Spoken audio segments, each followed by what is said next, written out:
Buenas noches otra vez aquí en el búnker, trayendo personas y situaciones que nos van a hacer pensar y que nos van a hacer recapacitar. Pero antes, mucho antes, como siempre os digo, cabecera.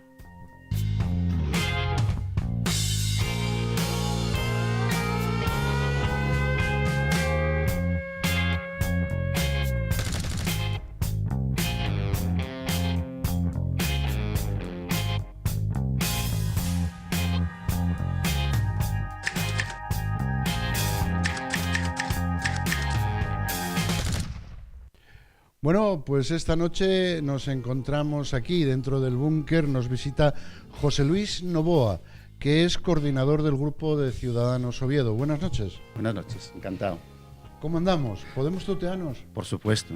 Sí, yo hay veces que pregunto 6 o 7 cosas a la vez para descolocar. Voy a empezar primero porque hay mucha gente que dice, bueno, ¿y quién es José Luis Novoa? Por eso digo, ¿quién es José Luis Novoa? Bueno, pues José Luis Novoa no deja de ser una persona, ya quizás con más historia que futuro, pero bueno, con un futuro ilusionante por delante.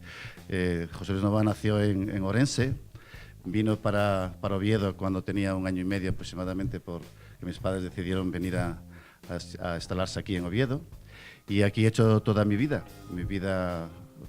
tanto académica, profesional, como también me he casado con una asturiana y tengo 2 hijas nacidas en Oviedo y aquí pues encantado de estar con vosotros. ¿Qué fue cuando vienes aquí a Oviedo?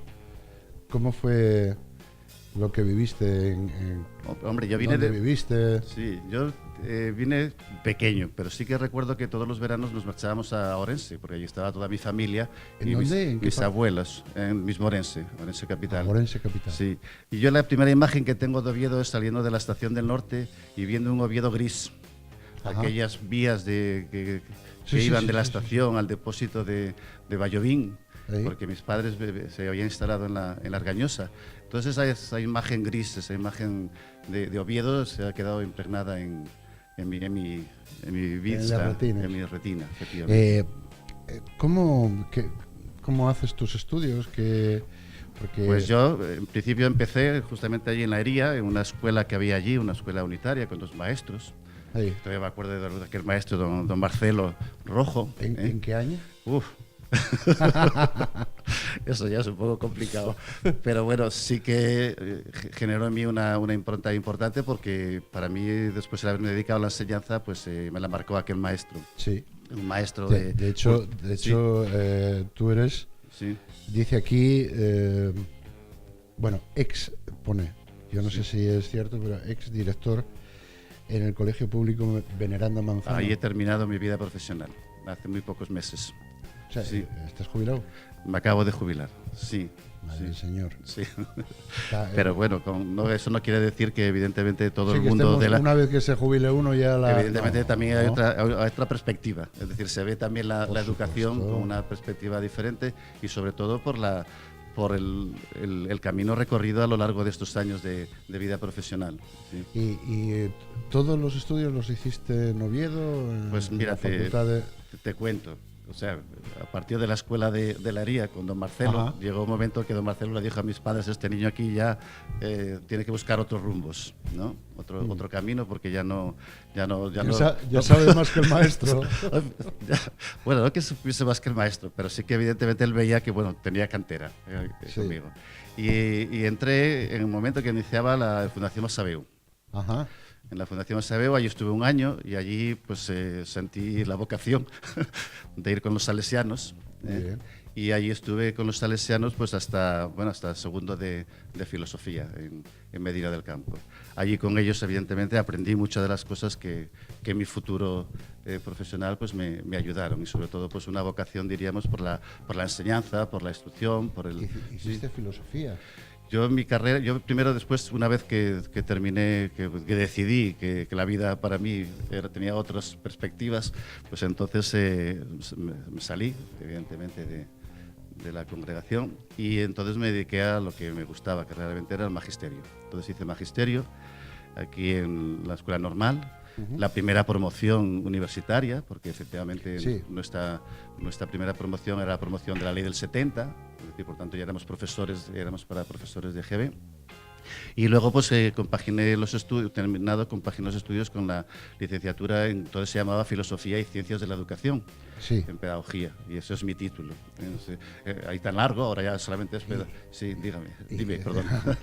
Y cuando empiezas tu primera misión, tu primer trabajo, título en la mano y entras a trabajar, que dicen que bueno, que salimos como pulpos en un garaje, no tenemos una idea clara de lo que nos va a pasar.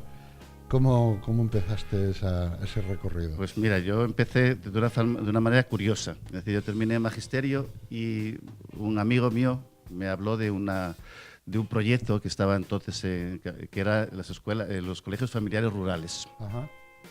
Los colegios familiares rurales tenían estaban dentro de lo que se marcaba dentro de la acción católica, y que venían de Francia. Y entonces tenían un aspecto que a mí me llamó mucho la atención, y es que tenían un sistema educativo que se llamaba sistema de alternancia.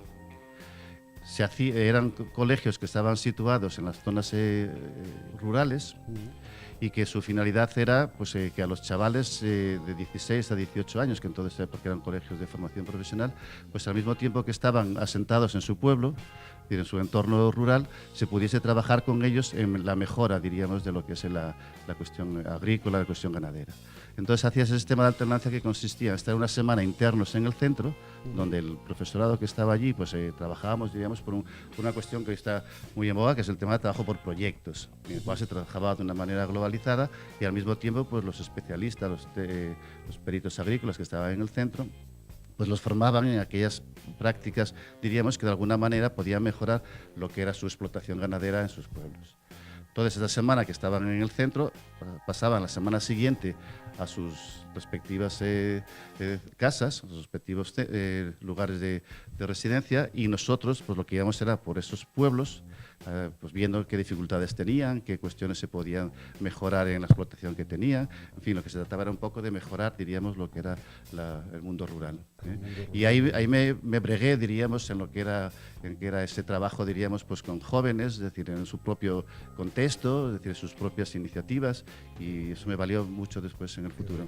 ¿Recuerdas el recorrido? Me recuerdo el recorrido perfectamente, porque eran Arenas de Iguña, en Cantabria, y entonces teníamos que recorrer pues no solamente Arenas de Iguña y los pueblos circundantes, sino Reynosa, Población, etcétera.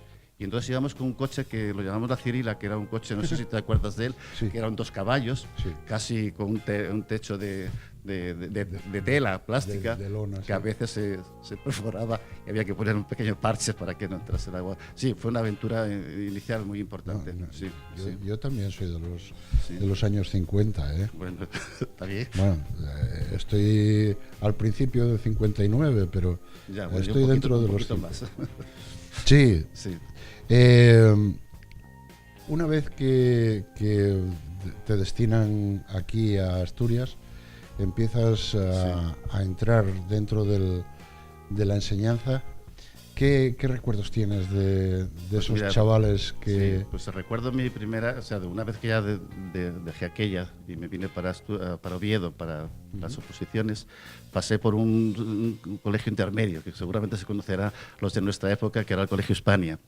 Ah, sí. Sí, allí estuve un año y aquel año, pues bueno, también me sirvió también de mucha brega profesional, porque, bueno, su contexto era también difícil, porque, bueno, y ahí ese año pude preparar oposiciones y las saqué, ese curso. El curso, estoy hablando del curso 77, o sea que ya llovió. Y mi primer destino fue ya como funcionario, Carreña de Cabrales. Fue mi primer destino. Carreña de Cabrales. Y allí... con L. Con L.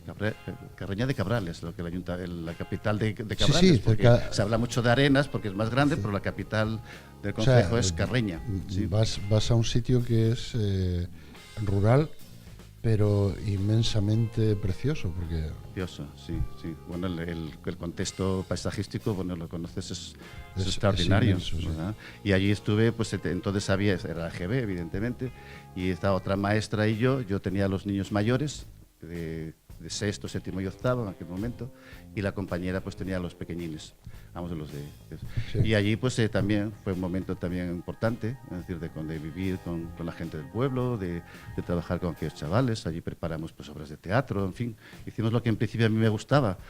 A veces me preguntan mis hijas y me dicen, papá, ¿pero qué te hiciste maestro? Y dije, hija, porque me tocó vivir una época en la que evidentemente uno no podía dejar de ser romántico. Y para mí era muy importante el tener una escuela en el pueblo, con los niños, con mejorar la enseñanza. En fin, era un momento. O sea, que, había sí. una impronta que era marcar la enseñanza a aquellos que tenían la escuela muy lejos, llevar la enseñanza a ellos. A ellos, claro, evidentemente. ¿Nunca se te acercó algún antiguo alumno y te dijo, sí, gracias, José? Pero mi desgracia es que yo soy muy despistado. Y entonces me tiene pasado a veces, pues a lo mejor en un bar. La última vez me pasó en una carnicería, que estaba ahora allí, entonces me dice un chico, me dice, no me conoce. Y digo, pues hijo, yo, de verdad, debiste de ser muy bueno, porque evidentemente en ese momento no me cuenta. Sí, pues me acuerdo mucho de usted, y cosas de este tipo, que a uno le llenan, diríamos, la satisfacción de... Claro. Exactamente. Pero bueno, también tienes que darte cuenta que por cuántos chavales pasaron por tu vida laboral, ¿no? Por muchas profesional. Generaciones. Yo soy abuelo de todos los que los he tenido, de todos los alumnos, quiero decir, que he tenido. Es decir, que yo me encuentro a veces en el Facebook con antiguos alumnos que me reconocen y veo que son ya personas pues de 40 y tantos años, que tienen la vida ya resuelta y ya y me hacen sentirme un poco mayor. El tiempo pasa para todo, para todo. Sí pasa. Oye, José, ¿y cómo te metes de tu vida profesional ahora ya está en ese merecido descanso de la jubilación? ¿Cómo te metes de ahí a la política?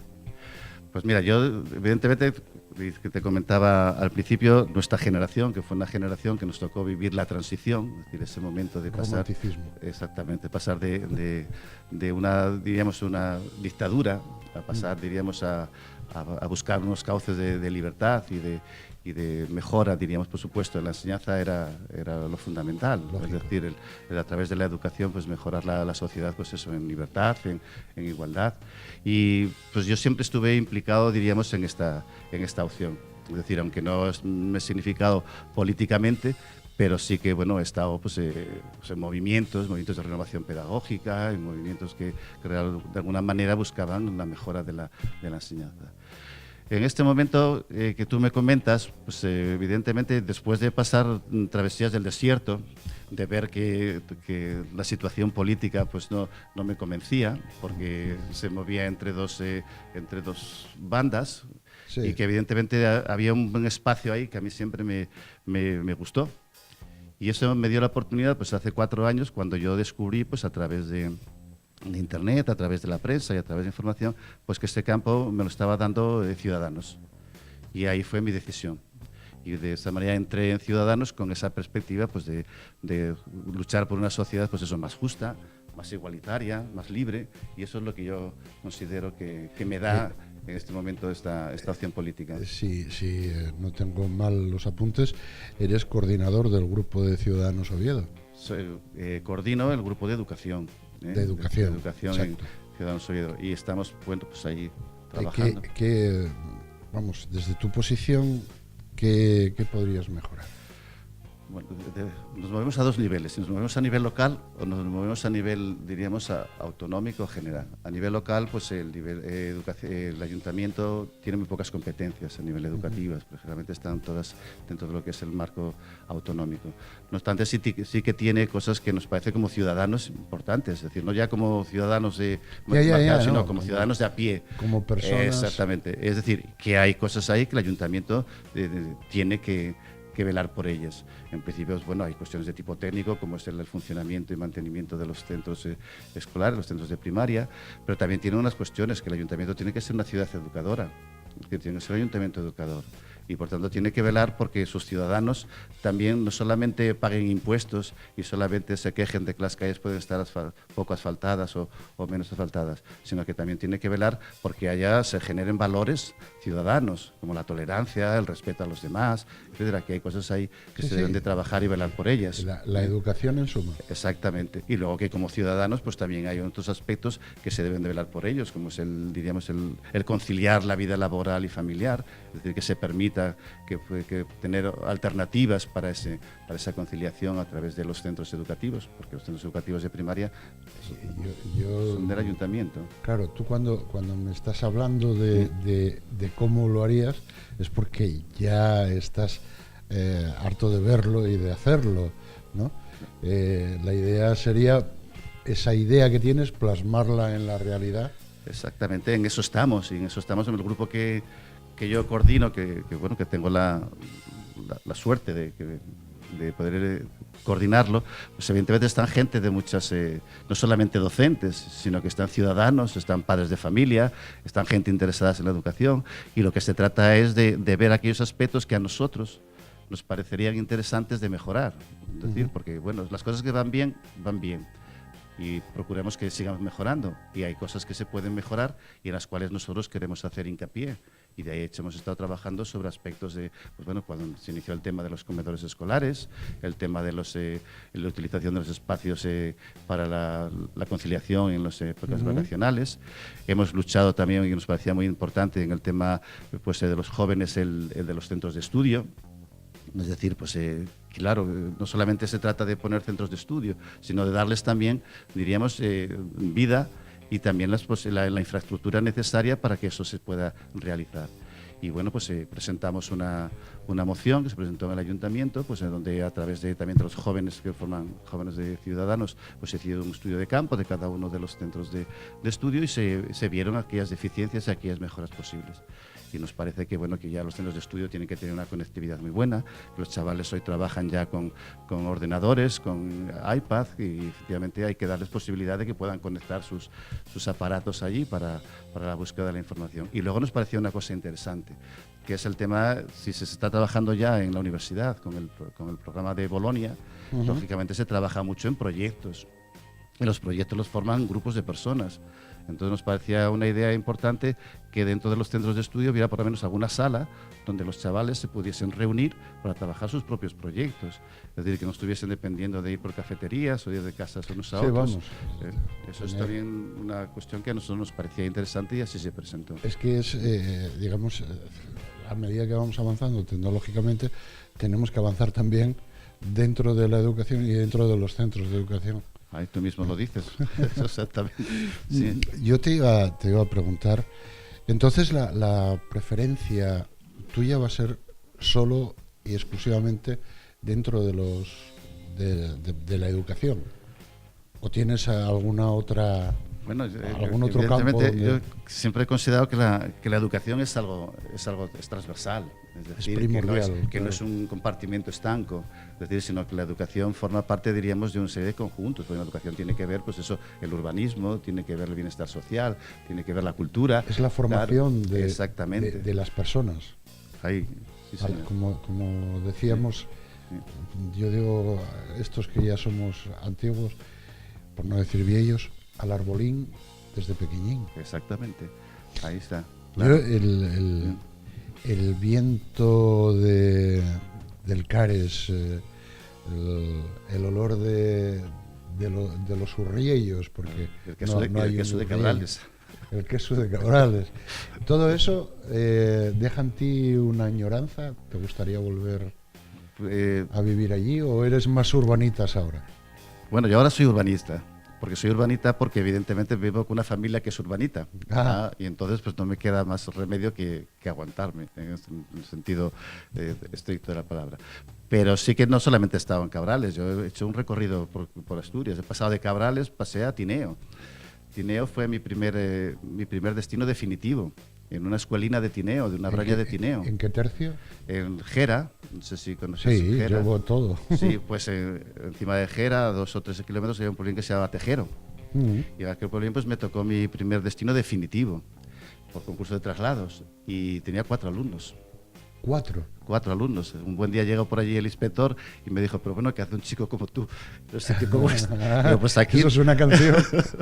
pues aquí trabajando con estos chicos. Y sí. no se te caía el alma cuando veías 4 y... Sí, ciertamente, pues claro, pero lógicamente, pues no, ahí también está el movimiento del mundo rural, es decir, que también hay que darles también posibilidades, sí, claro, a que lo tengan. Luego, ¿qué pasó? Que se terminó cerrando la escuela, evidentemente. Claro. Claro, y el grave problema de todo esto es que a medida que se van cerrando escuelas también se alargan los viajes de los chavales. Claro. Esos 4 que te iban, ¿había alguno más que no podía asistir porque los padres lo utilizaban para trabajar? ¿O? No, porque estamos hablando de solamente que era lo de primaria, es decir, hasta los de, en aquel momento, vamos, lo que es ahora primaria, es decir, hasta sexto de curso. Y luego ya iban, sí, pasaban a la concentración. Es que sí. Yo me hago un jaleo porque yo soy, sí, como tú, de... como era la enseñanza general, después bachiller elemental, sí, después bachiller superior, sí, el preu, sí, y ya después la universidad. facultad. Eso, sí. Pero ahora mismo ya no sé por dónde va porque cambiaron tantas veces. Bueno, sí, eso es otro... yo creo que tú, que estás en ello, habrás visto pues cambiar el BUP, claro, lo otro, lo de más allá. Eso es el hándicap que tenemos. Y tú me preguntabas antes, ¿por qué de repente, por qué pasas de la enseñanza a la política? Pues evidentemente por una cuestión que a mí me parece también trascendental y que yo pienso que está dando Ciudadanos y luchando por ello, que es el pacto educativo. Es que debemos parar, claro, toda esta locura. Ahí estamos. Porque los chavales están sufriendo, claro, cambiando constantemente de formas. De forma, y ya no solamente los chavales al fin y al cabo, diríamos, son los que se utilizan. Sí, pero bueno, el problema también es el profesorado. Sí, claro. Y el profesorado, yo que he vivido, pues eso, he sido maestro rural, he sido profesor, he sido director en dos centros diferentes y he sido también asesor de formación del profesorado. Sí. Entonces quiero decirte que como decía aquello decía Benedetti, ¿no? Aquello, ahora que sabíamos todas las respuestas, van y nos cambian las preguntas. Sí. Pues eso pasa un poco con las leyes educativas. Es decir, cuando el profesorado ya estaba, diríamos, inmerso en una dinámica de trabajo, una dinámica de todo, de repente, ¡bumba!, se viene todo, es que parece increíble, sí, y digo, parece increíble, que la política tenga que tocar la educación cuando la educación ha de ser una cosa aséptica que forme a la persona para ser un adulto, claro, evidentemente, de pro, vamos, que ni falta, puede ser lo que quieras, pero tener esa educación. Con relación a los estudios actuales, yo los veo un poco, y perdóname cómo la fórmula, sí, la frase, un poco americanistas o norteamericanistas. Porque yo recuerdo que dábamos latín en tercero, geografía, naturaleza. Ahora no, ahora parece que está todo súper especializado y que cuando pregunten, oye, ¿dónde está lo que quieras, Kentucky? No lo sabes. Y dicen, no sé. Es complicado, la verdad es que sí, porque, hombre, yo pienso que en la pedagogía existe un problema que yo siempre me ha resultado complicado. Es decir, la pedagogía vive un poco también por modas. Es decir, que a veces se centran a veces en lo periférico y a veces no se centra uno en lo esencial. Y yo pienso que lo que me estás comentando y que a mí me parece importantísimo. Es decir, un país que se considere que avanza, es un país que la educación no puede utilizar como un elemento político. Exacto. Es decir, un país que quiere que su ciudadanía avance, que su ciudadanía progrese, que el talento no se desperdicie. Evidentemente, es increíble que los políticos no se pongan de acuerdo a consensuar, diríamos, el tema de la educación. La educación es algo sagrado. Es decir, que no se puede tomar de esta manera a la ligera. Ahora ya están hablando ya de que quieren que se derogue la LOMCE. Pues fíjate tú, yo de que empecé... Y que van a poner la 12. Claro, ¿dónde vamos? Entonces, ¿cómo podemos que el profesorado también pueda estar, diríamos, no sé, sereno, diríamos, en esa... Van a volver chiflados a los profesores. Y luego, como consecuencia, los alumnos. Claro, sí, bueno, dicho, claro. Una cosa va con otra. Claro, exactamente. Una cosa va con otra. Exactamente. José Luis Novoa, me ha encantado mucho que hayas acercado hasta el búnker para hablar con nosotros del humano y de lo divino. Muy bien. Me dice la jefa desde el otro lado que estamos en tiempo y que hay que ir terminando. Te agradezco muchísimo el que hayas venido hoy aquí con nosotros. Yo también te agradezco a ti y a Asturias, pues en la posibilidad de darnos esta oportunidad de estar aquí, de hablar, lo que decías al principio, de que evidentemente la política no son solamente palabras, sino que son personas que trabajan en ello y sobre todo... Y conocer las personas implica conocer qué les hace avanzar a ponerse precisamente al frente de un partido o al frente de unas ideas. Exacto. Muy bien. José Luis, muchísimas gracias. Gracias nuevamente a ti y aquí estamos para lo que queráis. Y ¿vale? Igualmente te digo, aquí estamos defendiendo esta tierra de nadie y diciendo aquello que otros no dicen. Falta hace. Muchas gracias. Gracias a ti. Bueno, compañeros, ya visteis. O como digo yo, un día más, otro dólar más. Con esto y con un bizcocho, como siempre os digo, hasta mañana a las 4, a las 5, a las 6 o incluso a las 8. Nos vamos. Adiós.